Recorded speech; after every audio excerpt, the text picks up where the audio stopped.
Hi guys, welcome back to my another episode of my cooking. Today ay magluto tayo ng steamed radish. Ito ang gagamitin natin na radish. Hugasan natin at balatan and then i-slice ito after mabalatan. Ang half lang ang gagamitin natin na radish dito guys. Ganyan lang ang pag-slice sa radish. Huwag masyadong makapal ang pag-slice. After natin ma-slice, lagyan natin ng asin at sugar yung radish and i-rest natin ng mga about 30 minutes.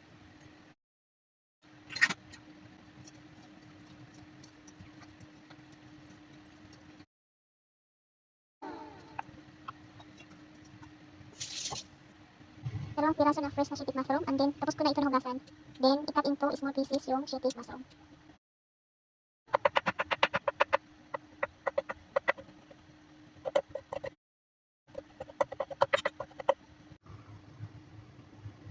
Minced pork, tapos ko na nahugasan at na-drain ko na.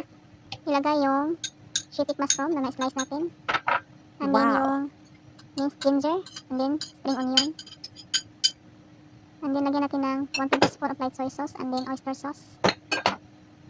Then lagyan ng 5 spice, optional lang po ito. And then lagyan ng sesame na mantika, konti lang ilagay. And then haluin ng mabuti.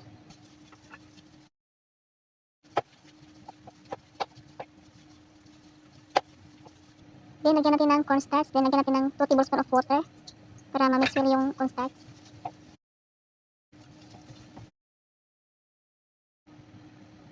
Then lalagyan din natin ng carrot, pang-design natin.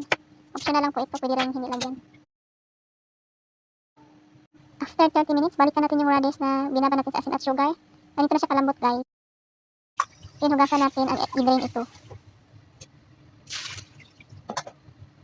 Ilagay na natin yung minced pork sa radish guys. Ganito lang ang paglagay. Very easy lang guys.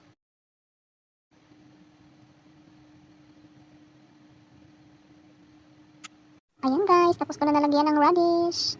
And then yung remaining na pork, lagyan natin sa middle. Ganyan lang. Then lagyan natin ng whole egg guys. Ready na for steaming. Yeah! Nagawa tayo ng sauce guys para dire-diretso yung luto natin mamaya. Maglagay tayo ng light soy sauce. And then oyster sauce. And then konting white pepper. And then lagyan natin ng tubig. Then lagyan natin ng cornstarch. Ready na yung mga ingredients guys at yung sauce, yung minced carrot, spring onion, minced garlic at minced ginger. Ayan na guys, napakulo na ko ng tubig and then i-steam natin ng 20 minutes. After 20 minutes guys, luto ng ating ulam. Then gagawa na tayo ng sauce guys, maglagay tayo ng konting mantika. And then ilagay yung mga ingredients, yung ginger, garlic at spring onion. Fry lang ng sandali and then ilagay yung carrot. Yan, fry lang din ng sandali. And then ilagay yung sauce na ginawa natin kanina. Tapos ng ating sauce guys, ilagay na natin sa ating ulam na niluto. Oh, wow, ang sarap. Yummy! It's done guys. I-serve na natin. Thank you for watching.